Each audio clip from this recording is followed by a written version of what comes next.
Hi, I'm James Andrew Cullip, and today I'm going to be talking about the negotiations between Disney and Lucasfilms. Now, these negotiations took place over a span of a couple of years. On the left, you have Bob Iger, who's the CEO of Disney, and on the right, you have George Lucas, who is the CEO of Lucasfilms, the legendary creator of Star Wars, everything like that. I'm not really going to give you an introduction of the companies. I think everyone knows who Disney and George Lucas, Lucasfilms is, Star Wars. But basically, Disney was going to buy Lucasfilms for $4 billion in cash and stock. Um, these two have known each other for many years now. Back when Iger worked at ABC, he helped George Lucas kind of start Indiana Jones, so they have known each other for a long time. And about the negotiation, Bob Iger talked about building trust and really being patient and trying to work out the details. Bob Iger is like a legendary deal maker and negotiator. The stuff he's done for Disney in the past and recently is going to change the company completely, really, with their um, recent acquirements of Pixar, Marvel, and now Lucasfilms. It's just going to carry the company on. So that is kind of the negotiation overview on what was going on.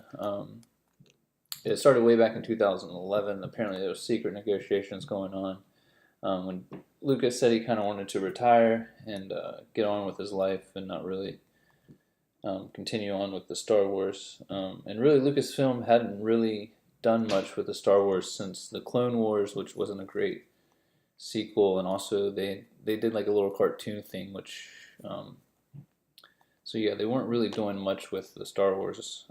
But before George Lucas knew he wanted to sell. So before he sell, he knew he wanted to fatten it up a little bit. So he started working on the three movies. He started doing all that kind of stuff before he even entered negotiations with Disney, just to kind of beef it up a little bit more.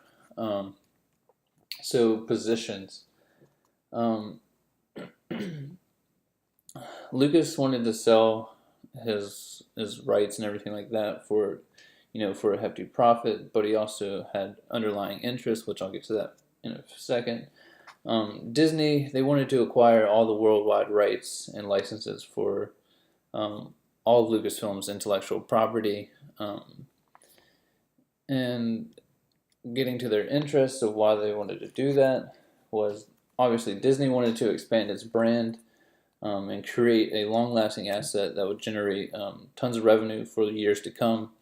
And I think Star Wars is definitely it's a pop icon. It's huge. It's going to continue to be huge. People are obsessed with it and infatuated with Star Wars.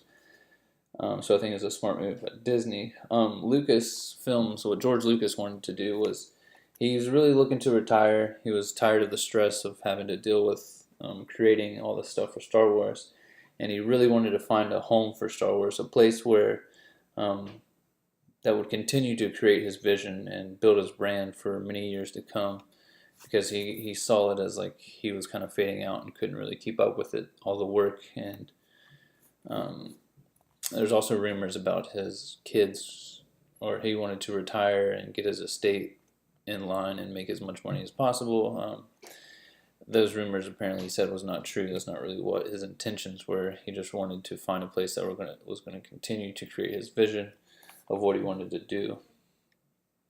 Appreciation. I'm going to talk about appreciation because Bob Iger talked about trust building, and these two had worked together before in the past, so they already kind of knew they wanted to work with each other, and I think George Lucas had appreciation towards Disney for everything that they could do with keeping his brand alive and continue to create it for years to come, and with all the distribution and how big Disney is.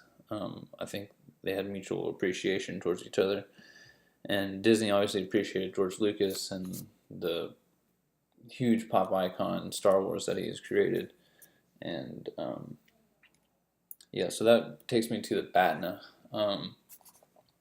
For Disney, their BATNA obviously would be to acquire another company, I guess, like Star Wars or Lucasfilms, if there is any that they don't own, maybe DC Comics or something like that they could franchise and continue to make movies. For George Lucas, obviously his BATNA was to sell to another company, maybe Universal, Sony, but he felt like Disney was the right place for it because he had worked with Bob Iger before. He trusted him, and he also knew what Disney's capable of and the far-reaching of the Disney brand and international recognition that they have. And right here is like a little quote that talked about George Lucas talking about his Batman, that he could have sold the company to somewhere else. So some of the mutual benefits and objective criteria they used was Lucas was going to remain as a consultant with a lot of creative control. He basically gets to say yes and no to a lot of things. However, Disney ended up getting final say on anything, on anything and everything, such as films being made, merchandise, everything that they're going to continue to do. Some of the objective criteria would be like Lucas knew about Pixar, the previous deal that Disney made with Pixar, and he studied that. And what Lucas did was he hired a CEO for LucasFilms, who was Kathleen Kennedy, who was she had helped co-create an entertainment company, and Lucas hired her because he looked at the deal that Pixar and Disney made, and he knew that he wanted to keep his team intact and the people that he wanted to run LucasFilms, and he saw that Disney did that with Pixar and allowed them to keep their staff. So he looked at that deal that they made and really wanted to keep his staff in order. So that gets me to what went well for George Lucas was that he got to remain in creative control. He didn't get completely shoved out, and he also got to keep his staff, the people that he really wanted to run his company, which was Kathleen Kennedy. And which was great is that she actually went out and got J.J. Abrams to sign on for directing, which is huge. He was the guy that did Star Trek, and so now he's going to be doing the first movie that Disney and Lucasfilms come out with. So that was some of the things that went well. What went wrong for Lucas was that Disney now has final say on everything from toys, merchandise, clothing, the movies that they're going to continue to make, everything like that. Sort of like this cartoon that says, by the way, Darth, he's your new father. And that's Mickey Mouse holding the saber. So, quick recap of everything that happened was obviously George Lucas sold for $4 billion in cash and stock options to Disney. Disney's going to make the films, or continue to make the Star Wars films and everything else, merchandise, everything. And an interesting thing was George Lucas had the toys and merchandise that he created is mostly from sales in North America.